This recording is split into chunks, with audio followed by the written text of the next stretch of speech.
Big tractor mobile जू पनवापुर के गांव में नीरू नाम का एक जमींदार रहता था। उसका एक घन चक्कर साला था जिसका नाम भुलुआ था। एक दिन नीरू भुलुआ से, तुम अपनी हरकतें छोड़ोगे या तुम्हें यहाँ से मैं जंगल भगा दूं। दिन भर लफंगे बने घूमते रहते हो। लोग मुझे ताना देते हैं कि अपने साले तक को तो सुधार नहीं पाए और बने हैं जमींदार। तुम्हारी वजह से मुझे भी गालियां पड़ती हैं। अगर तुमने कोई अच्छा काम नहीं किया तो कोई भी हमारी इज्जत नहीं करेगा, इसलिए कोई अच्छा काम सोचो और उसे करो। अरे जीजा जी, मुझे जंगल भगाओगे तो सारे जानवर परेशान हो जाएंगे, लेकिन मेरे पास एक आइडिया है। क्यों ना हम उन जानवरों को हम लोग अपने ही घर ले आते हैं और एक चिड़ियाघर यानी कि जू बना के सबको दिखाते हैं। तब हमारा घर एक टूरिस्ट स्पॉट बन जाएगा। हम लोगों की खूब कमाई भी होगी। इसलिए आप मुझे एक ट्रैक्टर भर के पैसा दीजिए, मैं देश विदेश जाके सारे जानवर पकड़ के लाता हूँ। वाह भुलुआ, तेरा आइडिया तो जबरदस्त है, लेकिन क्या हम लोग जू को चला पाएंगे? अरे जीजा जी, जब आप मुझ जैसे जानवर को इतने साल पाल सकते हैं तो इन जंगली जानवरों को पालना कोई बड़ी बात नहीं होगी। और इस चिड़ियाघर में जो भी कमाई होगी सब अपना अपना 50-50, ठीक है? और ऐसा कह भुलुआ कई तरीके के जानवरों को पकड़ के घर ले आया और पिंजड़े में उन्हें जू बना के रख दिया। थोड़े ही दिन में जब फॉरेस्ट डिपार्टमेंट की पुलिस को इसका पता चला तो उन्होंने उस जू को सीज किया। क्यों, तुम लोगों की हिम्मत कैसे हुई घर में जू खोलने की? ये काम सरकार का है, आप अपना पर्सनल जू कैसे खोल सकते हैं? तुरंत बंद करो ये सब। आप लोगों की बहुत सारी कंप्लेंट है। ये जानवर खूब आवाज और शोर मचाते हैं और लोगों को डर है कि कहीं ये जानवर बाहर आ गए तो उनकी जान के लेने देने पड़ जाएंगे। और पुलिस इस तरह उनके जू को तुरंत बंद करने का आदेश दे वहाँ से चली गई। उनके जाने के बाद जमींदार नीरू गुस्से में आग बबूला होते हुए, भुलुआ भुलुआ कहाँ है तू? भुलुआ के सामने आते ही, अरे क्या हुआ जीजा जी, आप इतना जोर जोर से क्यों चिल्ला रहे हो? मुझे तो लगा कि कोई जानवर आपको निवाला ही बना ले गया। पर लगता है कि किसी जानवर को आप ही खा जाओगे जो इतनी जोर से चिल्ला रहे हो। आखिर हुआ क्या? पुलिस आई थी, उसने जू को तुरंत बंद करने का आदेश दिया है। मेरा तो सारा पैसा तूने इसमें डुबा दिया। तुम्हारी भलाई के चक्कर में कहीं मैं गरीब बन हवालात की हवा ना खाऊं। अब क्या होगा मेरा? अरे बस इतनी सी बात, आप चिंता मत करो, मेरे पास बहुत सारे आइडिया हैं जीजा जी। अरे वो केवल अपने घर वाला जू तो बंद कर रहे हैं, वैसे तो लोग जू के पास जाते हैं चिड़ियाघर घूमने, लेकिन जीजा जी मेरे दिमाग में आइडिया आ रहा है कि अगर हम ये जू लोगों के घर तक पहुंचा दें तो कैसा रहेगा? तब ना लोगों को दूर जाना पड़ेगा जू देखने के लिए और अपनी दबा के कमाई होगी। वो फॉरेस्ट पुलिस भी हमारा कुछ नहीं कर पाएगी। उसके जीजा को उसकी बात पे भरोसा हो रहा था और ये सब कह वो अपने जीजा से एक नया ट्रैक्टर खरीदवाता है और कई पिंजड़े बनवाकर उसमें जानवर को घर घर ले जाके दिखाने लगता है। इस मोबाइल ट्रैक्टर जू को देखकर लोग बहुत खुश थे। इस अनोखे प्रकार के जू को देखने के लिए लोग आने लगे। भुलुआ और नीरू की खूब कमाई शुरू हो गई। ये देखकर जमींदार नीरू अपने साले से, तुम्हारे इस ट्रैक्टर मोबाइल जू का आइडिया तो छा गया मेरे दोस्त। लोगों को दूर जाना नहीं पड़ता है और वो अपने घर के पास ही जू देख लेते हैं। वो भी खुश और हम भी खुश। अरे जीजा जी, आप ही हमको मूर्ख समझे थे, अब जान लिया ना आपने कि मैं कितना बुद्धिमान हूँ। अरे अरे गलती हो गई भाई, गलती हो गई भुलुआ। अच्छा सुन, शो खत्म करके सीधे घर आना मोबाइल ट्रैक्टर जू को लेके, भूल मत जाना। और ये कहे नीरू वहाँ से चला गया। इतने में एक खूबसूरत सी लड़की वहाँ आई। अरे सर, मजा आ गई आपके जू को देख के। क्या मोबाइल ट्रैक्टर जू खोला है आप लोगों ने? मेरी बचपन से ही एक ख्वाहिश थी कि मैं शेर के साथ एक सेल्फी ले सकूं। क्या आप मेरी शेर के साथ एक फोटो खींच देंगे? नीरू उस सुंदर लड़की पे लट्टू हो गया और बोला, अरे ये कौन सी बड़ी बात है, आइए आइए, ये अभी खींच देता हूँ। पिंजड़े के सामने चलिए, आइए पिंजड़े के सामने खड़े हो जाइए, मस्त फोटो खींचता हूँ अभी। अरे पागल हो क्या? पिंजड़े के बाहर तो कोई भी फोटो खिंचा सकता है। अरे स्वीट हार्ट, पिंजड़ा खोल के फोटो खिंचाओ तो मानो कि ये असली शेर है या ऐसे ही। अम्मा स्वीट हार्ट कह रही हो तुम? तो ये लो, अभी पिंजरा का गेट खोल देता हूँ। और गेट खोलते ही शेर छलांग मार के भाग गया। शेर को देख लोग इधर उधर भागने लगे। शेर आराम से गलियों में घूमने लगा।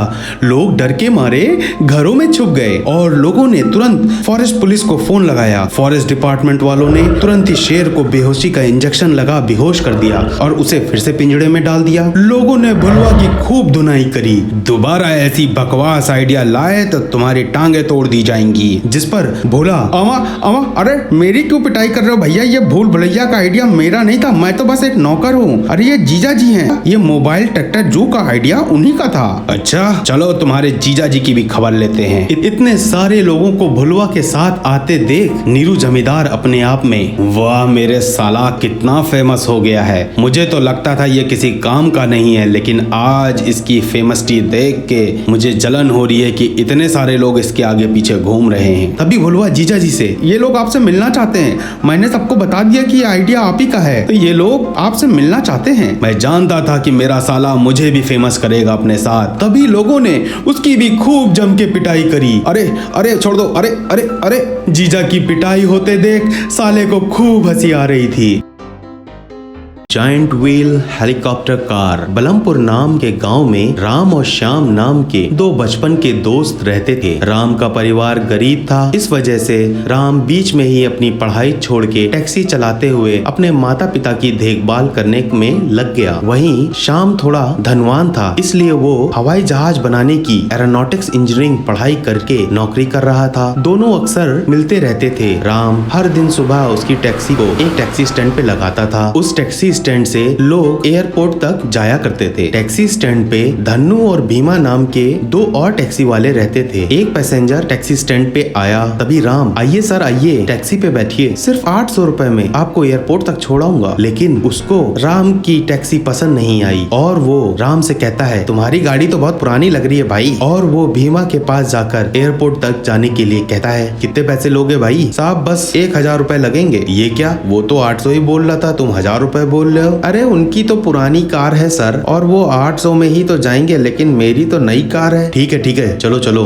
दाम ज्यादा बोलने के बाद भी पैसेंजर भीमा की टैक्सी में चला गया। तब राम बहुत दुखी हुआ। इतने में एक लेडीज पैसेंजर आई और वो लेडी पैसेंजर बोली, एयरपोर्ट तक जाना है क्या, चलोगे क्या? जिस पर राम तुरंत ही, हाँ मैडम मैं आता हूँ। जिस पर मैडम बोली, तुम्हारी टैक्सी नहीं चाहिए, बहुत पुरानी लग रही है। और ये कहकर वो धन्नू की टैक्सी के पास चली गई। एयरपोर्ट चलोगे क्या? जी मैडम 2000 रुपए लगेंगे। लेकिन फिर भी दाम ज्यादा बोलने के बाद भी लेडी पैसेंजर धन्नू की कार में बैठकर चली गई। राम को कुछ समझ नहीं आ रहा था कि वो आखिर करे तो क्या करे। वो थक हार कर अपने एरोनॉटिक्स इंजीनियरिंग वाले दोस्त श्याम को फोन लगाता है। श्याम ने फोन उठाया और फोन पे, हाय राम कैसा है भाई? श्याम मैं तुमसे मिलना चाहता हूँ, कुछ समझ नहीं आ रहा, मेरी हालत खस्ता हो गई है। अरे ठीक है परेशान क्यों रहे हो, टैक्सी स्टैंड के पास ही रुको, मैं वहाँ आता हूँ। और ये कहकर श्याम उस टैक्सी स्टैंड की ओर गया। तब राम श्याम से, श्याम मेरी टैक्सी बहुत पुरानी हो गई है, कोई कस्टमर इसमें चलना नहीं चाहता है, मैं चार्जेस सबसे कम भी रखता हूँ, लेकिन वो दूसरों की टैक्सी बुक करके चले जाते हैं। मुझे तो कुछ समझ ही में नहीं आ रहा है कि मुझे क्या करना चाहिए। अरे यार इसके लिए अपना मन दुखी क्यों करते हो, तुम भी एक नई टैक्सी निकलवा लो। अरे मेरे भाई, मेरे को तो घर चलाना ही बहुत मुश्किल हो रहा है, अब मैं नई टैक्सी कहाँ से खरीदूंगा? हाँ बात तो सही कह रहे हो, चिंता मत करो, मैं कुछ उपाय सोचता हूँ। लगता है यार इस टैक्सी स्टैंड पे सब अमीर ही आते हैं और वो महंगी महंगी कारों में ही जाना चाहते हैं, एक से एक स्टाइलिश। तुम टेंशन मत लो, मैं तुम्हारी समस्या समझ चुका हूँ, मेरे पास एक उपाय है। कल तुम अपनी कार को मेरे घर लेके आना, आगे क्या करना है मैं वही तुम्हें बताता हूँ। ठीक है। अगले दिन राम बहुत खुश होकर श्याम के घर गया। श्याम राम की गाड़ी के पार्ट्स निकालने लगा। अरे भाई तुम मेरी गाड़ी के पार्ट्स क्यों निकाल दे रहे हो? तुम टेंशन मत लो यार, मैं फिर से इन्हें जोड़कर तुम्हें एक मॉडिफाइड नई कार जो सबसे अलग होगी। और श्याम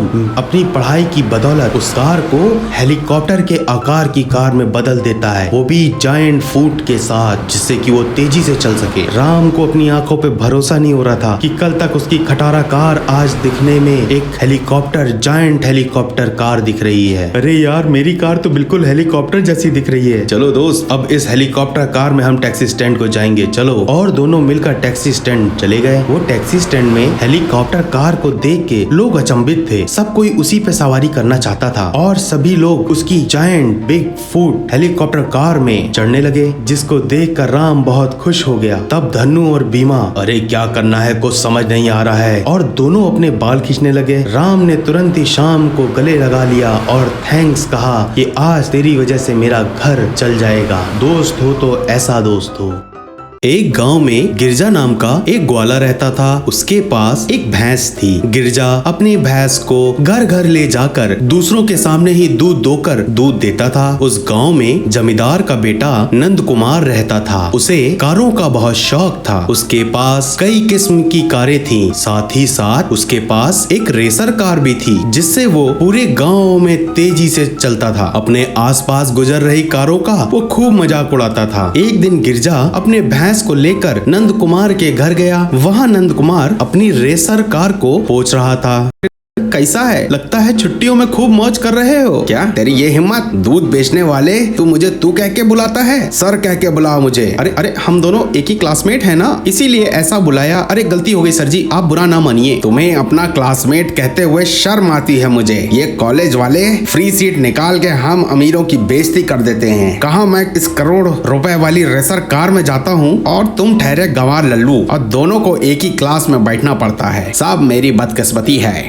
ठीक है दूध दोकर तुरंत यहाँ से दफा हो जा। गिरजा सोचता है बहुत ज्यादा घमंड हो गया है इसे, किसी तरीके से इसे सबक सिखाना होगा। और कुछ दिनों के बाद नंद कुमार रेसर कार में कॉलेज जा रहा था। वहीं गिरजा अपनी भैंस पे सवार होकर जा रहा था। नंद कुमार कार रोक कर, क्यों भैंस पे बैठ के कॉलेज जा रहे हो? अरे तेरा कॉलेज पहुँचते पहुँचते लंच टाइम हो जाएगा। और ये कहकर मजाक उड़ा कर चला गया। गिरजा तुरंत ही अपने भैंस को स्केटिंग किट पहनाता है। वो भैंस स्केटिंग करते हुए जाने लगती है। वहीं गिरजा शॉर्टकट लेते हुए फटाफट तेजी से जाने लगा। भैंस को भी स्केटिंग किट से खूब मजा आ रही थी। जब नंद कुमार कॉलेज पहुंचा तो गिरजा वहां पे पहले से ही मौजूद था और भैंस की स्केटिंग किट उतार कर उसने पहले से ही रख दिया था। नंद कुमार उसे देखकर दंग रह गया। अरे तू मुझसे पहले यहाँ कैसे पहुँचा? अरे तू मेरी भैंस को नहीं जानता भाई, तेरी रेसर कार से भी इसकी रफ्तार बहुत तेज चलती है। चलो चलो क्लास में चलते हैं। तो सब नंद कुमार का मजाक उड़ा हंसने लगे। इसी तरीके से गिरजा हर रोज भैंस को स्केटिंग किट पहनाकर नंद कुमार से पहले कॉलेज पहुंच जाता था और वो भैंस का स्केटिंग किट उतार कर रख देता था। एक दिन एक लड़की नंद कुमार से बोली, क्यों नंद, तुम तो कहते थे कि तुम्हारी रेसर कार 1000 हॉर्स पावर की है, ये तो एक सिंगल भैंस हॉर्स पावर की भी नहीं है। तुम कहते थे कि पूरे देश में तुमसे तेज कोई रेसर कार नहीं है। क्यों 1 करोड़ रुपए देकर खरीदे थे ना तुमने इस रेसर कार को? इससे तो अच्छा होता तुम एक भैंस खरीद लेते। और वो हंस के नंद कुमार का मजाक उड़ा के चली जाती है। नंद कुमार तुरंत ही गिरजा के पास गया। अरे मैं तेरे हाथ जोड़ता हूँ, ये भैंस मेरी रेसर कार से कैसे तेज जाती है? अरे बताओ, प्लीज बताओ कि आखिर मामला क्या है? अरे ये कोई साधारण भैंस नहीं है भाई, ये जादुई भैंस है। इसे मुझे एक साधु ने वरदान में दिया था। ये रॉकेट से भी तेज जा सकती है। आए? अच्छा अच्छा, तो तुम मेरी रेसर कार ले लो, बदले में मुझे ये भैंस दे दो। चाहो तो तुम इसके लिए एक्स्ट्रा 50 लाख ले लो, लेकिन मना मत करना, मैं तुम्हारे पाँव पड़ता हूँ। अरे इतनी मिन्नतें कर रहे हो तो मैं तुम्हें दे देता हूँ, कल पैसे तैयार रखना। अगले दिन सबके सामने नंद कुमार रेस कार की चाबी और पैसा गिरजा को दे दिया। नंद कुमार खुश होकर भैंस पर बैठ गया। वहीं गिरजा रेसर कार में बैठ गया। नंद कुमार उस भैंस को हाँकते हुए और अरे बढ़ जा, लेकिन भैंस धीरे धीरे चल रही थी। वहीं गिरजा अपनी कार रोककर बोला, अरे इसको स्केटिंग किट तो पहना दो भाई, तब तो ये तेज जाएगी। और वो स्केटिंग किट नीचे फेंक कर वहाँ से चला गया। नंद कुमार को सारी बात समझ में आ गई कि उसने एक स्केटिंग किट के लिए 1.5 करोड़ रुपए खर्च कर दिए और वो बेहोश होकर भैंस पे ही लुढ़क गया।